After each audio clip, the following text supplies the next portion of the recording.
National automobiles, मोगट थाने के सामने, यामा की बाइक और हरिगंज में सभी कंपनियों की बाइक, स्कूटी और ई बाइक के लिए संपर्क करें अथवा शोरूम पर जाकर विजिट भी कर सकते हैं। कुछ अच्छे ऑफर्स भी मौजूद हैं, उनका लाभ भी ले सकते हैं। उसमें सर एक समस्या है, उसमें ये समस्या चल रही है कि जो मल्टी प्रोवाइड की जा रही है वो पुरानी वाली मल्टी में दिया जा रहा है, जो कि भवन पूरी तरीके से जार्जर है, जिसके खिड़की दरवाजे जो है चोर उठा कर ले गए, साइड से पूछी हुई है, दीवारों के पोपड़े निकल गए।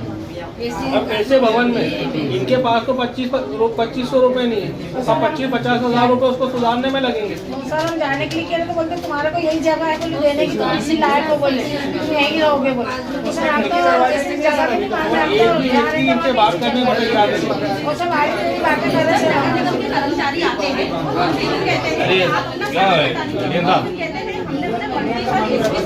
इनके जो स्थायी पट्टे थे अपन इसको निरस्त करे बगैर अपन हटा दिए। स्थायी पट्टे को निरस्त करने के लिए अब एक प्रक्रिया होती है आपकी, मतलब नोटिस दिया जाता है उसके लिए। मैंने 2 महीने पहले, आपने इससे पहले 2 दिन पहले मैंने नोटिस दिया और मैंने हटा दिया वहाँ से। साफ से बात करेंगे तो हमें तो बोल के आज नहीं आपके बोले ये स्थायी पट्टा है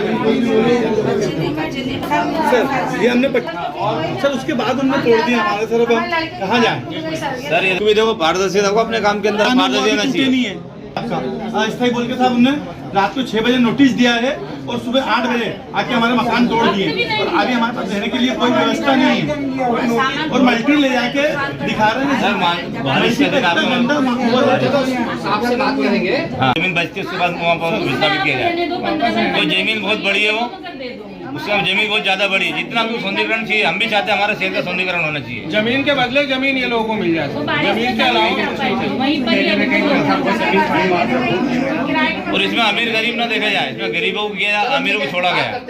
क्योंकि सर हमारा गरीबों को तोड़ दिया और जो बिल्डिंग है पक्की वो पूरी लाइन सर बनी हुई है और इतनी जल्दी वहाँ से मतलब सफाई नहीं कर सकते। और आप बोल रहे हैं कि आप सामान अभी के अभी हटाओ। अभी व्यवस्था नहीं सर है। 2 दिन बच्चे में तो 5 फ्रैक्चर हो गया। देखो सर ये बच्चे में थोड़ा नहीं हुआ हमारा। चलिए चलो ठीक है, चलिए से आए हैं, हमारे मकान तोड़े गए हैं और हमारा ये अस्थायी पट्टा बोल के एडीएम साहब ने और जो भी अधिकारी आए उनने बोला ये अस्थायी पट्टा है और इसको बोल के तोड़ दिया गया है। हमको 2 दिन का टाइम दिया था। 2 दिन का टाइम में भी केवल ये था कि आपका अतिरिक्त जो 15-30 का पट्टा है उसके अतिरिक्त आप हटाएं। उसके बाद पूरा उनने तोड़ दिया है और अब हमारे पास सर छुपाने की कोई जगह नहीं है। अभी भी हम आके देख सकते हैं प्रशासन कि हम अभी भी वहीं जगह पे ही हैं और वहीं बना के खा पी रहे हैं और हमारे पास सर व्यवस्था नहीं है। तो हम ये चाहते हैं कि हमारे लिए कहीं भी व्यवस्था की जाए। कितने क्या परिवारों को ये 22 मकान है टोटल। नगर निगम का कहना था कि जो पट्टे दिए 1 साल के लिए दिए थे, बाकी ये प्रूफ है। अभी सर को दिखाया तो सर ने बोला ये स्थायी पट्टा है, या स्थायी नहीं है। अपर कलेक्टर साहब के पास दिखाया है, उनको दिखाया मैंने, सर ये पट्टा देखिए, तो उनने भी यही चीज बोला है कि ये स्थायी पट्टा है, या स्थायी पट्टा नहीं है। तो हम ये चाहते हैं कि इसकी जगह हमको कहीं ना कहीं जगह दी जाए और सर छुपाने की जगह दी जाए। मल्टी में देते रहो रामनगर। मल्टी में सर वहाँ हमारे बच्चों की स्कूल का भविष्य का बहुत दूर पड़ेगा हमारे को और ऑटो चलाता हूँ मैं। क्या सर ऑटो की किस्त भरूंगा सर, या उतनी दूर जाएंगे क्या?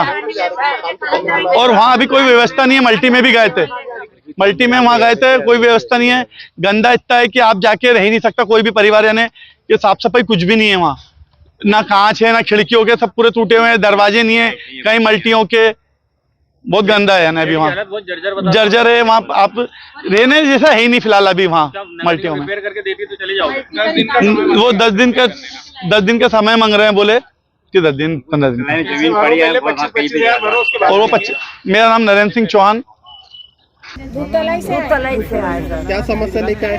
घर के हमारे मकान तोड़ दिए जबरदस्ती में। सर हम दूध तलाई इस तरफ से आए हैं और जो मकान तोड़ दिए गए और जून के मानसून में तोड़े गए हैं और छोटे छोटे बच्चों को लेकर के 3 दिन से वहाँ पर निवास कर रहे हैं। हमारा रहने का कहीं पर भी मतलब हो नहीं पा रहा है और अगर इतने ही सक्षम होते ना तो उठा के सामान ले जाते।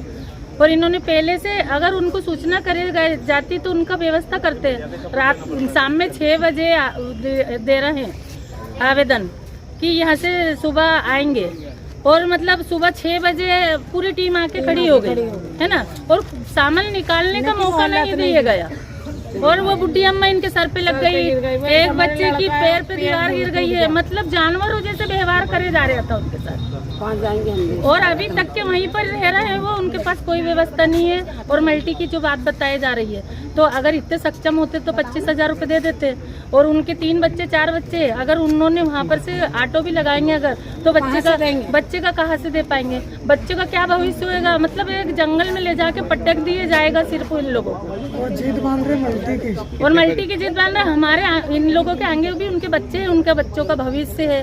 और मतलब इतने कमाने में भी सक्षम ये लोग नहीं है कि अपने घर का पूरा कर दे, 1500 रुपये महीना की किस्त भर दे, है ना, जगह दे दिए जाए। और है ना, जितनी उन्होंने बाउंड्री वाल के लिए जो डाला था निशान, उससे भी ऊपर हद से अगर वो तेकड़े पे पानी चढ़ जाएगा दूध तलाई पे, तो वो सौंदर्यकरण ठीक है। और सौंदर्यकरण हो रहा है, सौंदर्यकरण के नाम पे लीपापोती हो रही है। वहाँ पे सिर्फ गंदी मिट्टी भर के और पत्थर जमा दिए जा रहे हैं। और वो हाँ, गरीब लोगों को हटाने का एक रास्ता बनाया है सौंदर्यकरण के नाम पे।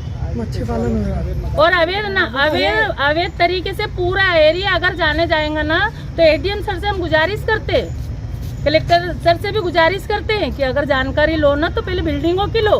कितने अवैध रूप में बने हुए, मतलब झोपड़ी पे जल्दी नजर पड़ जाती क्या इंसान, और बिल्डिंगों पे देख नहीं पाते क्या? तो पहले बिल्डिंगों पे नजर करो, पहले उनकी पार्किंग की जगह बोलो कि उनकी खुद निजी है क्या, उनके जो पार्क बने वो निजी है क्या, गाड़ी खड़ी करने की निजी है क्या? अगर झोपड़ी में इंसान 15 बाई 15 की खोली में रह रहे हैं तो मतलब वो सबकी नजर में आ जाएगा। और बिल्डिंग के आगे अगर उन्होंने कितना भी अवैध रूप में रोक रखा है तो उसको कोई नजर में नहीं लेगा। तो ये कृपया करके आप इतनी हमारी रिक्वेस्ट सुनो कि इन गरीबों को अगर रहने की जगह देना ही पड़ेगी। नेशनल ऑटोमोबाइल्स, मोगट थाने के सामने यामाकी बाइक और हरिगंज में सभी कंपनियों की बाइक, स्कूटी और ई बाइक के लिए संपर्क करें, अथवा शोरूम पर जाकर विजिट भी कर सकते हैं। कुछ अच्छे ऑफर्स भी मौजूद हैं, उनका लाभ भी ले सकते हैं।